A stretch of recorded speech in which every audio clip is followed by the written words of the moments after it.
Guys channel subscribe करें नई video देखने के लिए।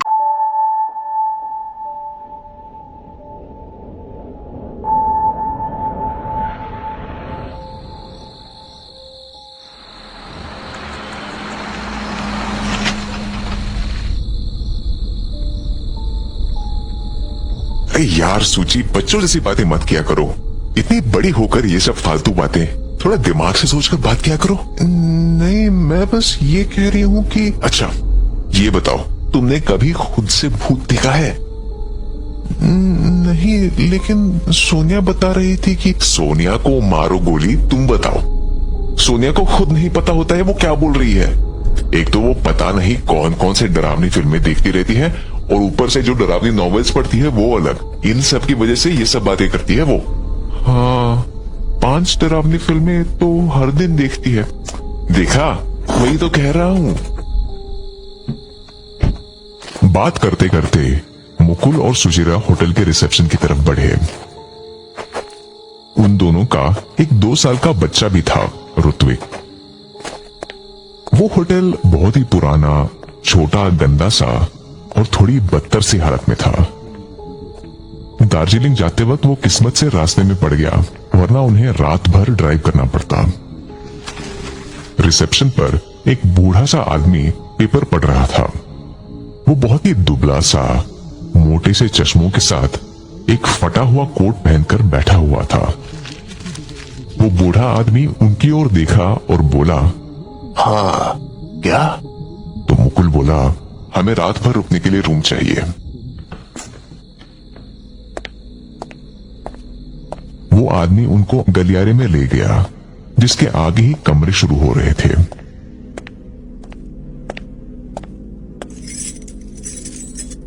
उसको चाबियों के गुच्छों में से एक चाबी ढूंढने में दिक्कत हो रही थी। उसने देखने के लिए गलियारे का छोटा सा बल्ब जलाया।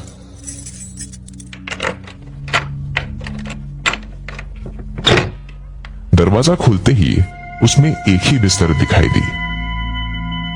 अरे हमें डबल बेड वाला रूम चाहिए, सिंगल बेड वाला नहीं। सारे कमरों में सिंगल बेड ही है। या तो आपको दूसरा कमरा लेना होगा या फिर इसी में रहना पड़ेगा। मुकुल की आंखें ये सुनकर बड़ी हो गई। क्या? नहीं यार, मैं थका हुआ हूं, मुझे अच्छी नींद की जरूरत है। सुचिरा अकेले एक रूम में रहने से डर रही थी। मुकुल, हम लोग एक रूम में ही रह लेंगे ना? छोड़ो ना यार सुची, बस एक रात की ही तो बात है। और फिर ऋत्विक है ना तुम्हारे साथ।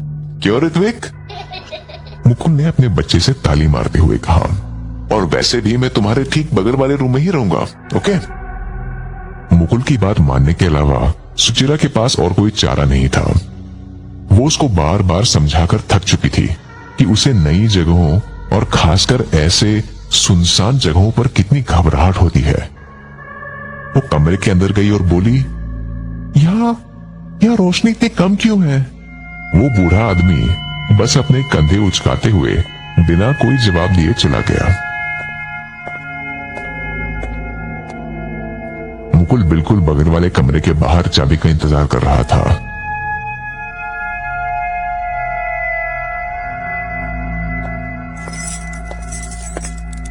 उस बूढ़े आदमी ने मुकुल के कमरे का दरवाजा खोला। मुकुल कमरे के अंदर गया और आदमी से बोला, लाइट जलाएंगे प्लीज? उस आदमी ने काफी कोशिश की पर लाइट जली ही नहीं। ओह बहुत बढ़िया, तो इस कमरे में लाइट ही नहीं है। वाह, मैं अभी यहाँ का बल्ब बदल देता हूँ। ये बोलते ही वो आदमी रिसेप्शन की ओर जाने लगा। उसको जाते हुए देख मुकुल पीछे से बोला, अच्छा रहने दो, वैसे भी मैं सोने ही जा रहा हूं। मुकुल ने अपने फोन का टॉर्च जलाया और शर्ट टंगाने के लिए अलमारी खोली।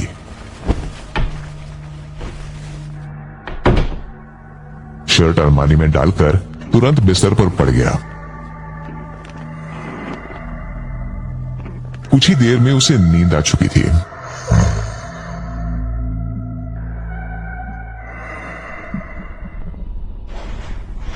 उधर सुचिरा के कमरे में वो अपने सोने की तैयारी कर रही थी।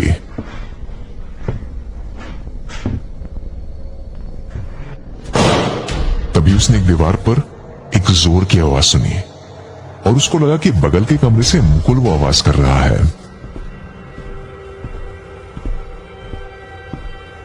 वो दरवाजे की ओर बढ़ी और खोलकर बाहर दाईं तरफ देखने लगी। बाहर बिल्कुल अंधेरा था। उस पूरे गलियारे में एक बहुत छोटा सा बल्ब हल्की सी रोशनी कर रहा था, बस। तभी वो जैसे दाईं तरफ मुड़ी तो बगल में उस बूढ़े आदमी को खड़ा देख एकदम डर गई। डरा दिया भैया। बूढ़े आदमी ने ऊपर से नीचे तक सुचित्रा के नाइट गाउन को देखा और बोला, कुछ चाहिए क्या? नहीं, कुछ नहीं। अगर चाहिए हो तो फोन पे 9 नंबर। ओके, ठीक है। उसकी हिम्मत नहीं थी कि उस सुनसान और अंधेरे से गलियारे में जाकर मुकुल के कमरे में जाए। इस आदमी ने तो डरा दिया।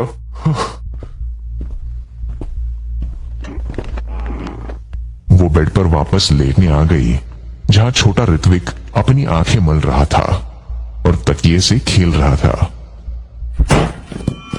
तभी फिर एक जोर सी आवाज उसके कमरे की दीवार पर आई। सुचित्रा को लगा कि मुकुल उसको डराने के लिए दीवार पर आवाजें कर रहा है और अजीब सा कुछ बोल भी रहा है। मुकु, मुकु, तुम हो क्या? वो दीवार के पास चली गई। अचानक से वो पीछे गिर पड़ी। इस बार एक बहुत ही ज्यादा तेज आवाज दीवार से आई। तुरंत उठकर डरते हुए वो अपने बिस्तर पर चली गई। कमरे की लाइट खुली छोड़कर वो पूरी कंबल के अंदर घुस गई। छोटा ऋत्विक बिस्तर पर पड़ते ही सो चुका था और इन सब चीजों से अनजान था। तब उस सन्नाटे में कमरे के बाहर से उसे कुछ फुसफुसाहट की आवाजें सुनाई दी।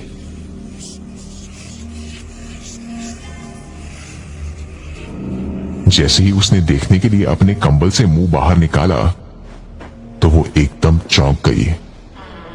उसके कमरे का दरवाजा खुला हुआ था। उसकी आंखें खुली की खुली रह गई। उसे समझ में नहीं आया कि उसका दरवाजा किसने खोला, जबकि वो अंदर से बंद करके ही बिस्तर पर लेटी थी।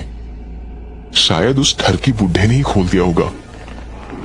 ये सोचते हुए वो अपने बिस्तर से निकली और दरवाजे की तरफ बढ़ने लगी। उसने देखा कि रूम के बाहर घुप अंधेरा था। वो बहुत ज्यादा डर गई। उसने एक बार फिर दरवाजा अंदर से बंद किया और 2-3 बार चेक भी किया। उसने फोन उठाया और बात करनी चाहिए तो देखा कि फोन भी काम नहीं कर रहा था। मुकुल पे गुस्सा और गाली करते हुए वो सीधा बिस्तर पर जाकर फिर से लेट गई। गुस्से और डर की वजह से अब उसकी नींद जैसी पूरी उड़ चुकी थी। उसे गुस्सा ये था कि मुकुल उसे इस अजीब और पुराने होटल के कमरे में लाकर खुद दूसरे कमरे में सो रहा था। मुकुल, यार कहां हो तुम?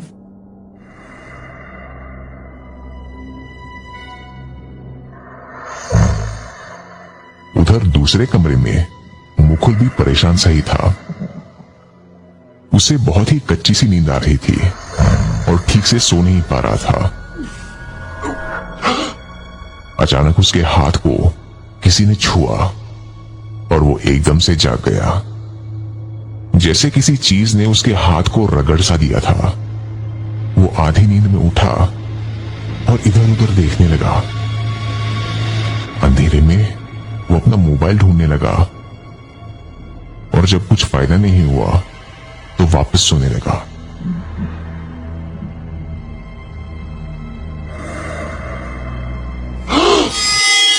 फिर से उसका हाथ किसी ने छुआ इस बार कुछ पिलपिला सा था, सड़ी हुई सब्जी जैसा। इस बार वो एकदम उछल पड़ा। कौन है? उसे ऐसा लगा कि जैसे कोई उसे पीछे से धक्का देकर उसका दायां हाथ सामने से खींच रहा है। फिर उसका दूसरा हाथ भी कोई सामने से खींचने लगा और उसकी नंगी छाती पर एक जोर का हाथ मारा। उसको यह एहसास हो चुका था कि यह सपना नहीं था और वो इधर उधर देखने लगा। उसने यहां वहां हाथ मारा तो अपना फोन मिल गया। फोन की लाइट जलाकर वो ढूंढने लगा कि उसके कमरे में और कौन था।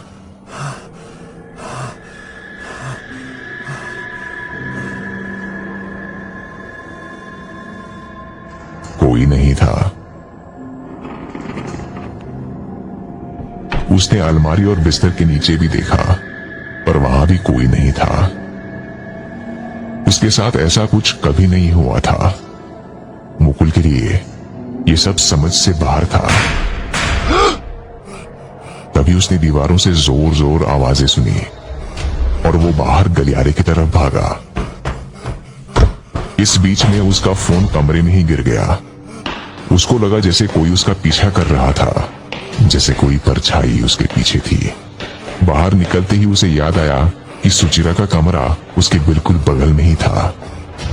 वो दीवार पकड़कर सुची के रूम की ओर बढ़ने लगा, लेकिन कोई रूम ही नहीं आया।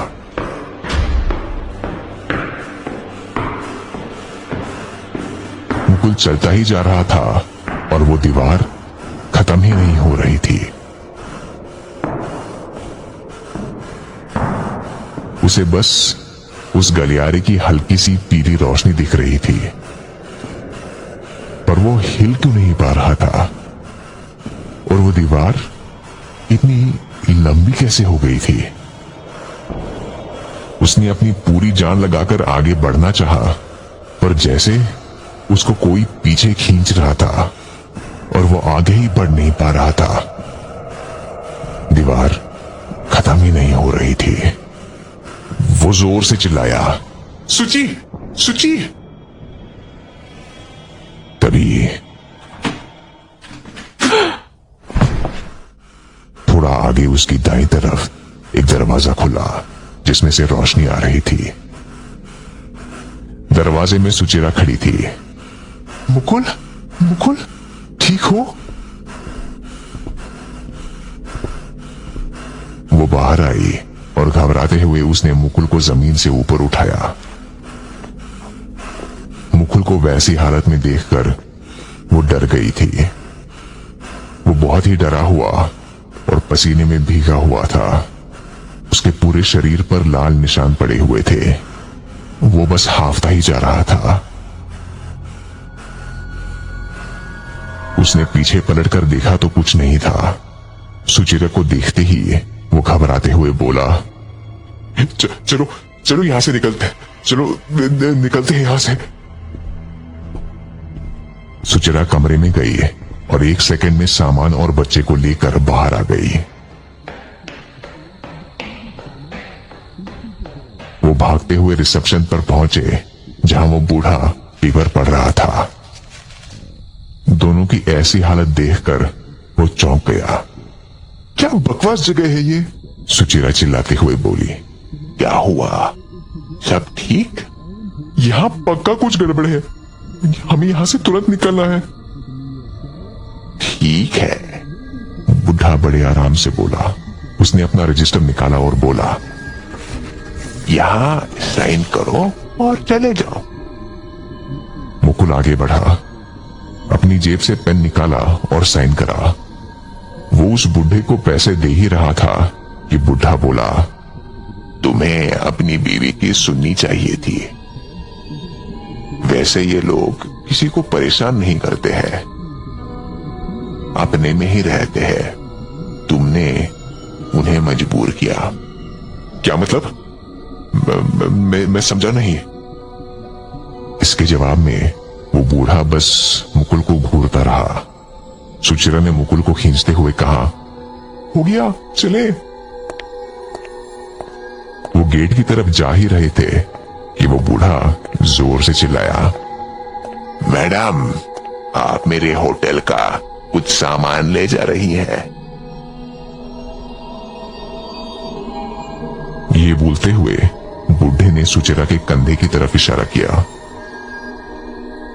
क्या मतलब? मैं तो ऐसा कुछ। तभी सुचित्रा ने देखा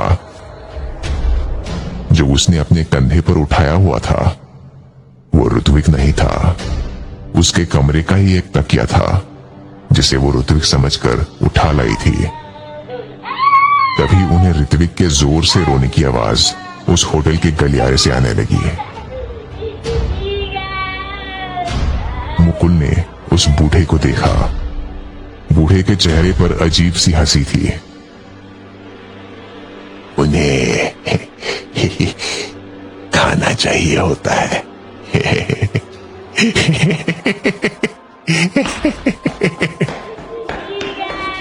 मुकुल और सुचित्रा दौड़ते हुए अंदर की ओर गए, लेकिन तब तक बहुत देर हो चुकी थी और ऋत्विक उस अंधेरे का हिस्सा बन चुका था और जैसे उसी में कहीं खो चुका था। अगले ही पल उस अंधेरे में मुकुल और सुचित्रा की भी रोने और चीखने की आवाजें आई और वो दोनों भी ऋत्विक की तरह ही उस अंधेरे में खो चुके थे।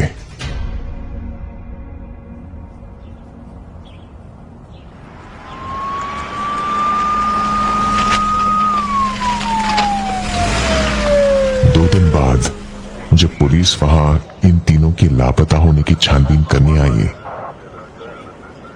तो उन्होंने देखा कि वहां एक सुनसान रास्ते पर मुकुल और सुचित्रा की गाड़ी पार्क की हुई थी। उनका सारा सामान गाड़ी में ही था